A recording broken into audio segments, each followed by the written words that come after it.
दोस्तों, आपने मोनोलॉग का नाम तो सुना होगा। मोनोलॉग यानी कि एकालाप, अपने आप से बातचीत या खुद की बातचीत को ही ऊंचा ऊंचा कहना। ये थिएटर में एक बहुत ही कारगर तकनीक है।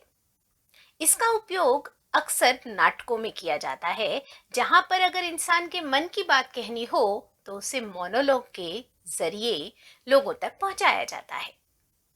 इससे दर्शक इम्प्रेस हो जाते हैं, क्योंकि उन्हें कैरेक्टर के अंदर क्या चल रहा है, वो बातें जो किसी और किरदार से वो किरदार नहीं कर रहा है, वो भी पता चल जाती हैं और कहानी का एक बिल्कुल अलग सा पक्ष सामने उभर कर आता है।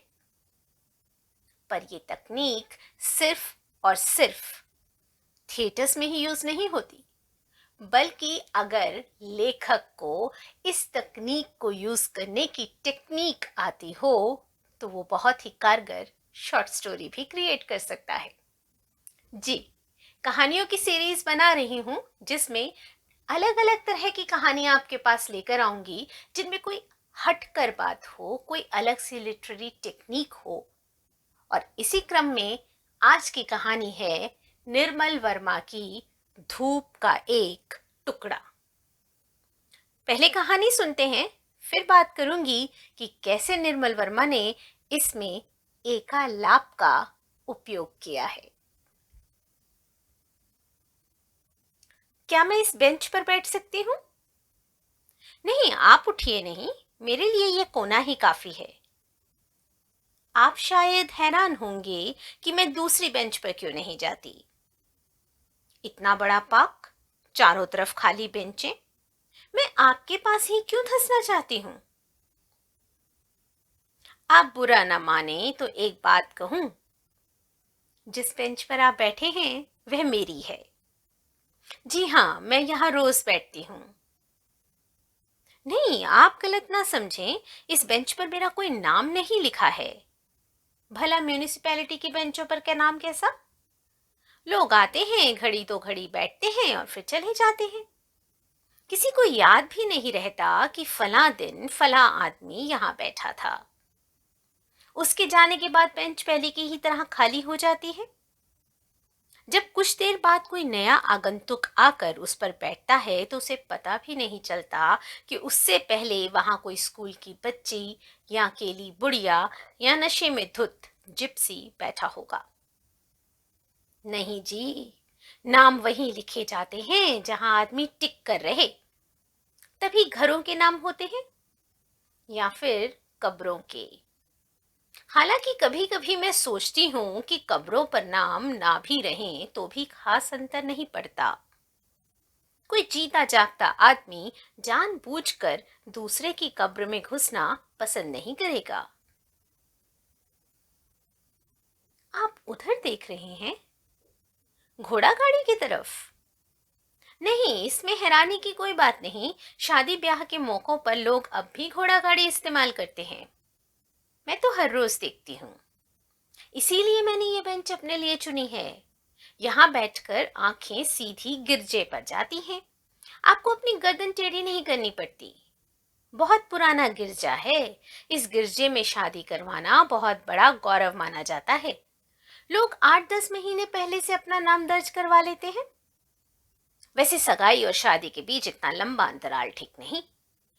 कभी कभी बीच बीच में मनमुटाव हो जाता है और ऐन विवाह के मुहूर्त पर वर वधू में से कोई भी दिखाई नहीं देता।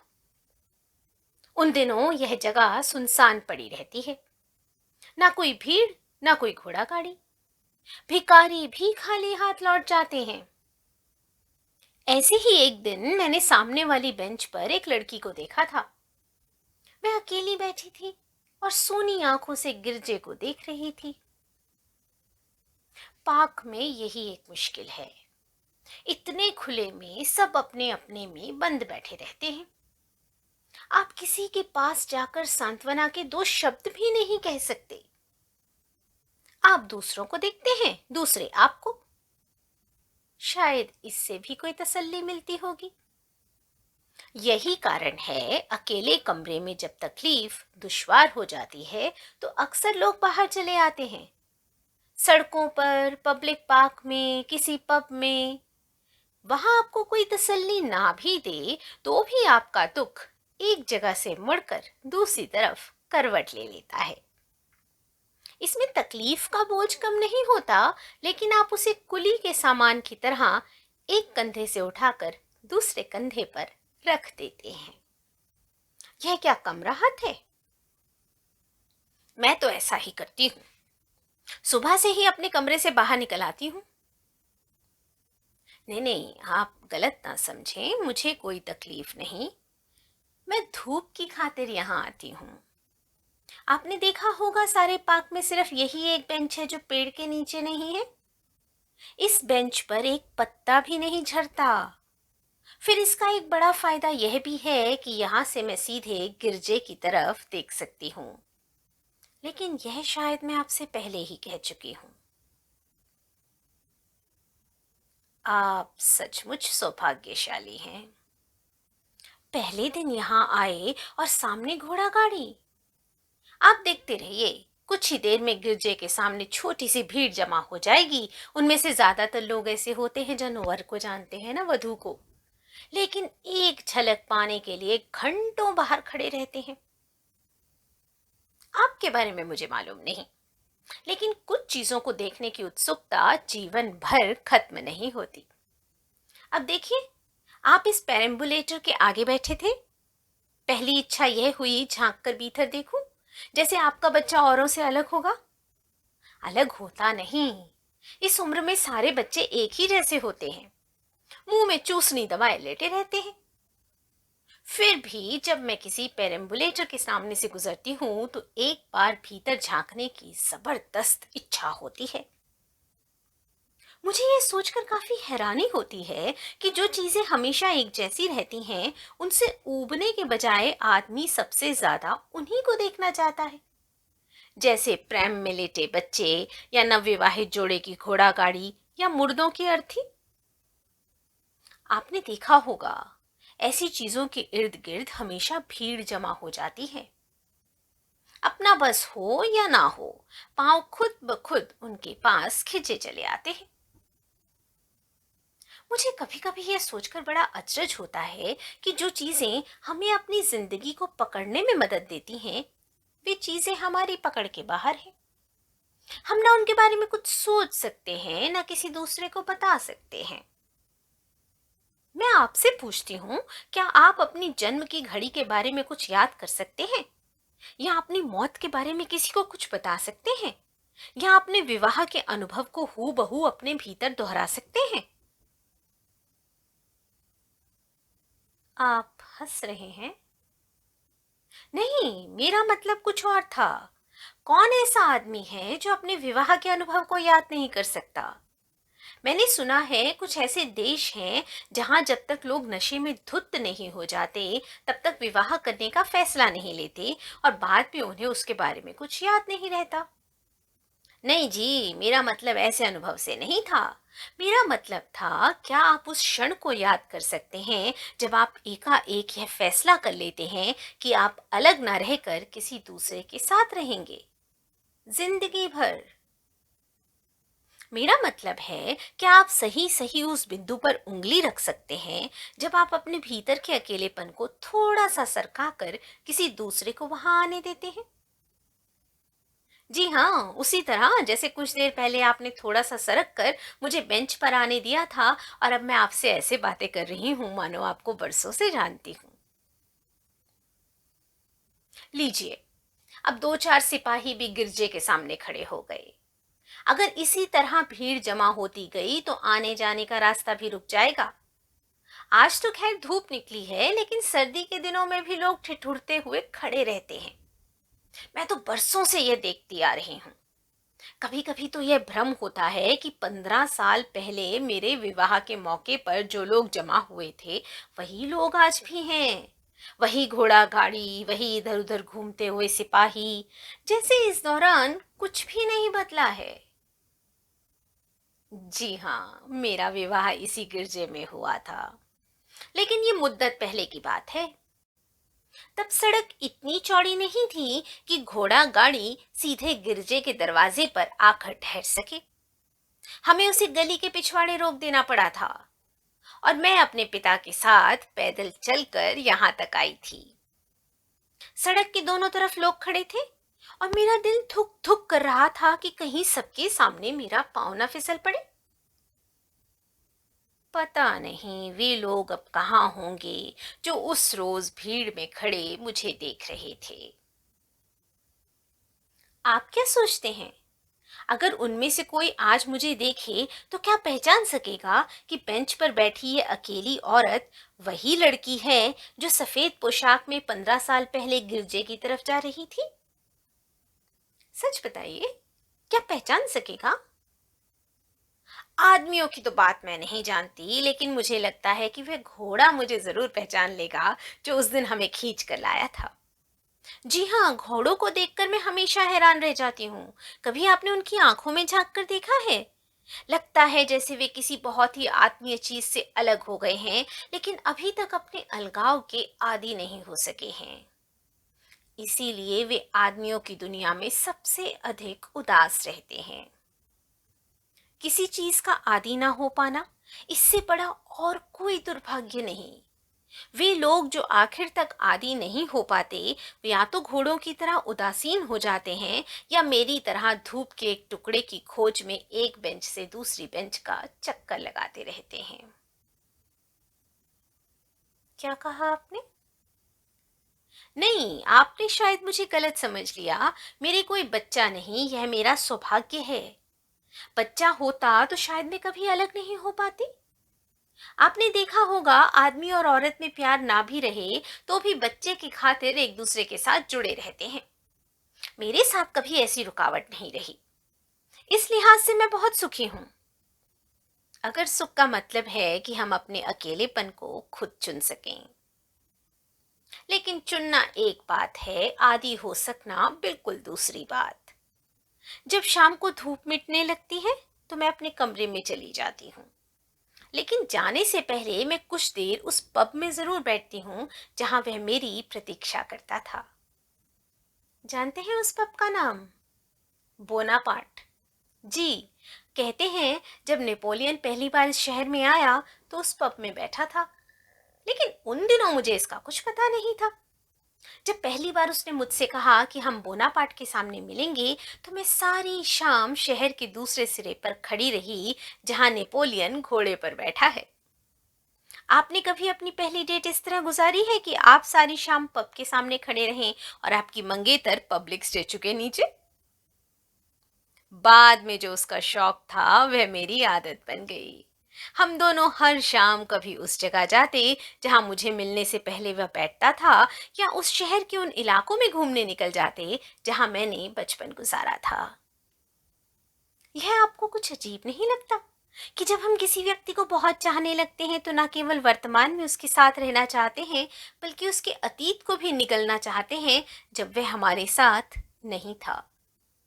हम इतने लालची और ईर्ष्यालु हो जाते हैं कि हमें ये सोचना भी असहनीय लगता है कि कभी ऐसा समय रहा होगा जब वह हमारे बगैर जीता था, प्यार करता था, सोता जागता था। फिर अगर कुछ साल उसी एक आदमी के साथ गुजार दें तो यह कहना भी असंभव हो जाता है कि कौन सी आदत आपकी अपनी है, कौन सी आपने दूसरे से चुराई है। जी हाँ, ताश के पत्तों की तरह वे इस तरह आपस में घुल मिल जाती हैं कि आप किसी एक पत्ते को उठाकर नहीं कह सकते कि यह मेरा पत्ता है और वह पत्ता उसका। देखिए, कभी कभी मैं सोचती हूँ कि मरने से पहले हम में से हर एक को यह छूट मिलनी चाहिए कि हम अपनी चीर फाड़ खुद कर सकें, अपने अतीत की तहों को प्याज के छिलकों की तरह एक एक करके उतारते जाएं। आपको हैरानी होगी कि सब लोग अपना अपना हिस्सा लेने आ पहुंचेंगे। माँ बाप, दोस्त, पति, सारे छिलके दूसरों के, सारे छिलके दूसरों के। आखिर की सूखी डंठल आपके हाथ में रह जाएगी, जो किसी काम की नहीं, जिसे मृत्यु के बाद जला दिया जाता है या मिट्टी के नीचे दबा दिया जाता है। देखिए, अक्सर कहा जाता है कि हर आदमी अकेला मरता है। मैं ये नहीं मानती। वह उन सब लोगों के साथ मरता है जो उसके भीतर थे, जिनसे वह लड़ता था या प्रेम करता था। वह अपने भीतर पूरी एक दुनिया लेकर जाता है, इसीलिए हमें दूसरों के मरने पर जो दुख होता है, वह थोड़ा बहुत स्वार्थी किस्म का दुख है, क्योंकि हमें लगता है कि इसके साथ हमारा एक हिस्सा भी हमेशा के लिए खत्म हो गया है। अरे देखिए, वह जाग गया।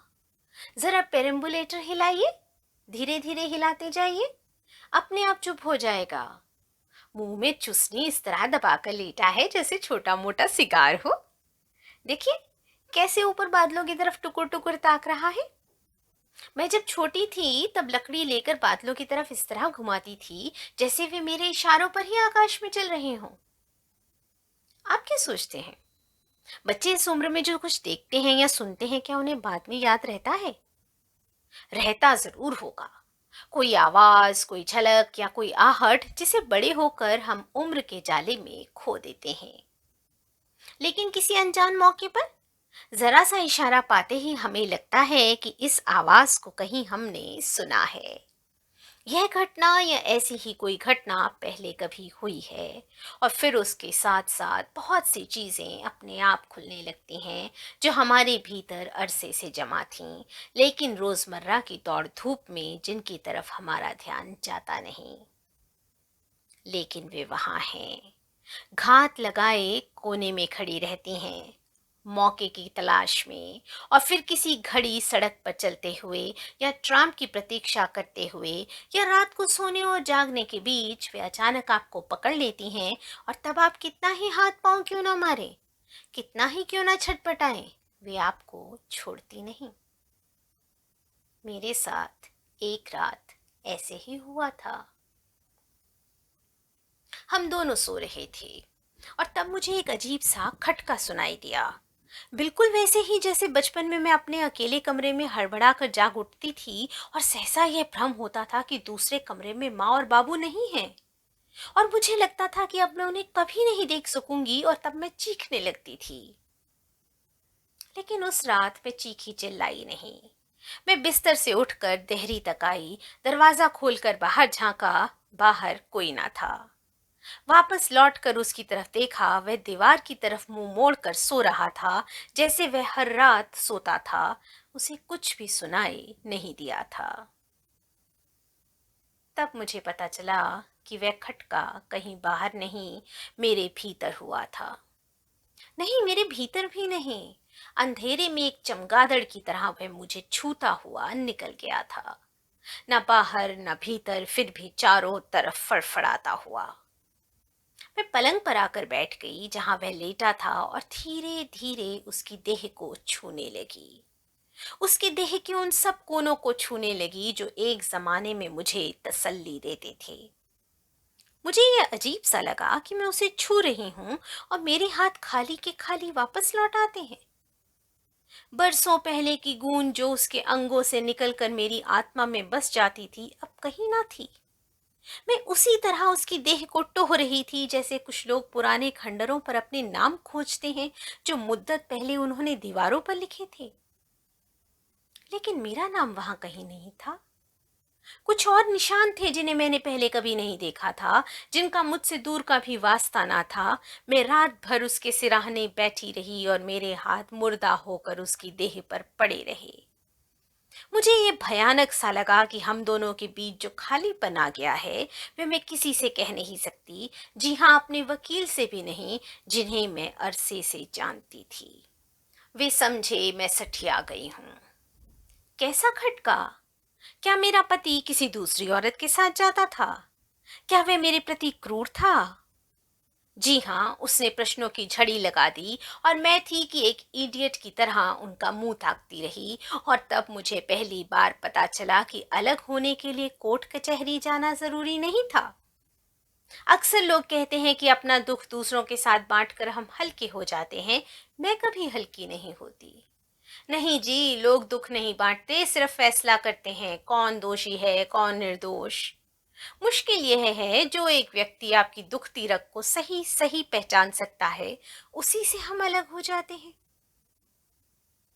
इसीलिए मैं अपने मोहल्ले को छोड़कर शहर के इस इलाके में आ गई, जहां मुझे कोई नहीं जानता।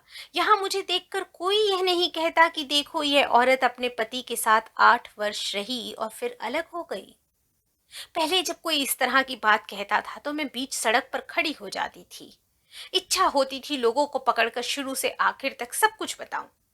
कैसे हम पहली शाम अलग अलग एक दूसरे की प्रतीक्षा करते रहे थे, वह पब के सामने, मैं मूर्ति के नीचे। कैसे उसने पहली बार मुझे पेड़ के तने से सटा कर चूमा था। कैसे मैंने पहली बार डरते डरते उसके बालों को छुआ था। जी हाँ, मुझे यह लगता था कि जब तक मैं उन्हें यह सच नहीं बता दूंगी, तब तक उस रात के बारे में कुछ नहीं कह सकूंगी, जब पहली बार मेरे भीतर खटका हुआ था और बरसों बाद ये इच्छा हुई थी कि मैं दूसरे कमरे में भाग जाऊं जहां मेरे माँ बाप सोते थे। लेकिन वह कमरा खाली था। जी, मैंने कहीं पढ़ा था कि बड़े होने का मतलब है कि अगर आप आधी रात को जाग जाएं और कितना ही क्यों ना चीखे चिल्लाएं, दूसरे कमरे से कोई नहीं आएगा, वह हमेशा खाली रहेगा। देखिए, उस रात के बाद मैं कितनी बड़ी हो गई हूँ। लेकिन एक बात मुझे अभी तक समझ में नहीं आती। भूचाल या बमबारी की खबरें अखबारों में छपती हैं, दूसरे दिन सबको पता चल जाता है कि जहां बच्चों का स्कूल था वहां खंडर है, जहां खंडर थे वहां उड़ती धूल। लेकिन जब लोगों के साथ ऐसा होता है तो किसी को कोई खबर नहीं होती।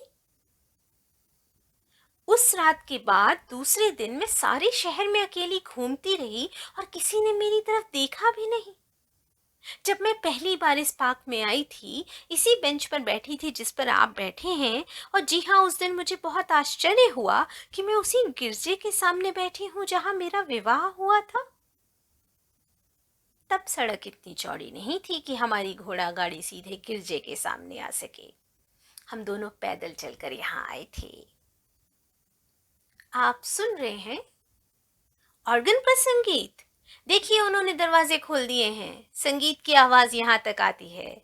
इसे सुनते ही मुझे पता चल जाता है कि उन्होंने एक दूसरे को चूमा है, अंगूठियों की अदला बदली की है। बस अब थोड़ी सी देर और है, वे अब बाहर आने वाले हैं।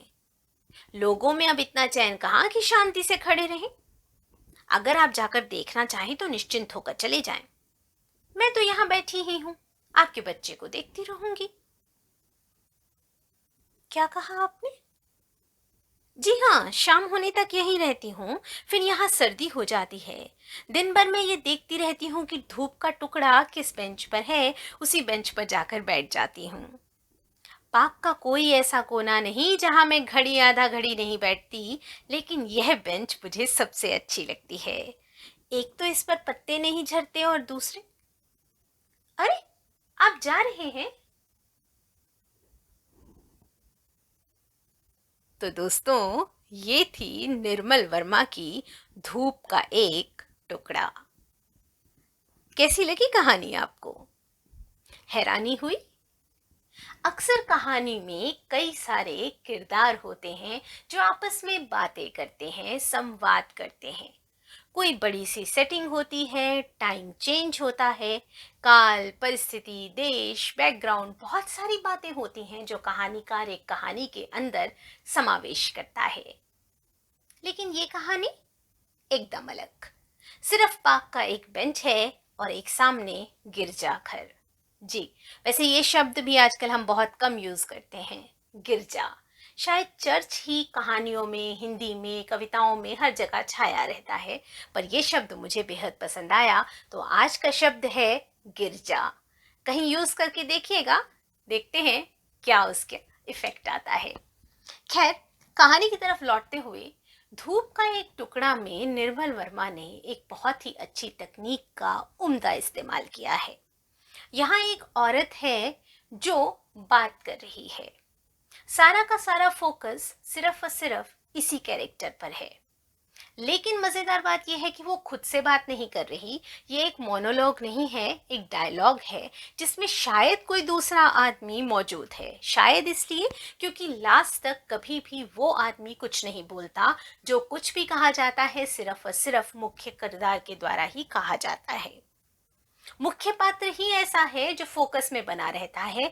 और बड़ी ही मजेदार बात कि बिल्कुल अनजान आदमी से अपनी पूरी की पूरी जिंदगी की कहानी वो औरत वहां सुना बैठती है। कौन है ये औरत? लास्ट तक आते आते शायद आपको भी यकीन हो चला होगा कि मानसिक तौर पर स्थिति ठीक नहीं। जी, हो भी सकता है और नहीं भी। पहले वो कहती है कि वो बेंच उसका है क्योंकि वो वहीं बैठती है, और बाद में कहानी के लास्ट तक आते आते कहती है कि वो हर बेंच पर आधा घड़ी बैठती है और देखती रहती है कि धूप का टुकड़ा कहाँ जाता है। शायद वो एक तलाश में है, अधूरी जिंदगी को पूरी करने की तलाश में। उसकी ये तलाश अपने पति के साथ पूरी नहीं हुई, वो पति के साथ खुश रहकर भी खुश नहीं हुई और उससे अलग होकर भी दुखी है। अजब सी कहानी है, बहुत से भावों का समावेश है इसमें, और तकनीक के रूप में सिर्फ और सिर्फ एक किरदार के मोनोलॉग, एकालाप, आत्मालाप, स्वगत भाषण का इस्तेमाल किया गया है। बहुत जबरदस्त तकनीक है ये। कभी आप भी कहानी लिखें तो मोनोलॉग जरूर डालिएगा, क्योंकि उससे कहानी का, उपन्यास का स्तर कहीं ऊपर हो जाता है। निर्मल वर्मा तो वैसे भी अपनी कहानियों में कुछ अलग ही प्रयोग करने के लिए जाने जाते हैं। भावों पर चलते हैं निर्मल वर्मा। सेटिंग और कैरेक्टर्स पे इतना ध्यान नहीं दिया जाता, लेकिन फिर भी मुझे लगता है कि उनका कैरेक्टर जो है वो अपने भावों से ही पाठक और दर्शक के मन में कहीं घर कर जाता है। उसके बाद किसी और चीज को बतलाने की जरूरत ही नहीं रह जाती। जीवन की पहेलियां सुलझती भी कहाँ हैं और निर्मल वर्मा की कहानियों से मन भरता भी कहाँ है। पर आज के लिए इतना ही। आज का शब्द गिरजा आपके पास छोड़े जा रही हूँ, और फिर जल्द लौटूंगी एक नई कहानी के साथ, नई तकनीक को बताते हुए। तब तक के लिए नमस्कार।